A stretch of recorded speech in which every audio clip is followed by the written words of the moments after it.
So why use the ternary? Well, using our previous example, um, doesn't look like it's really much better, but we can fix this up a little bit. So let's uh, put this ternary inside the print, and this is where ternaries really shine. It can make your code more readable.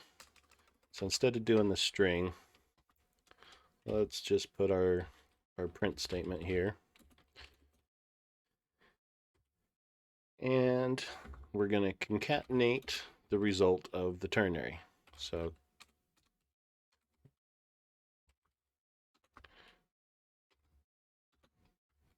but this time we just need true or false.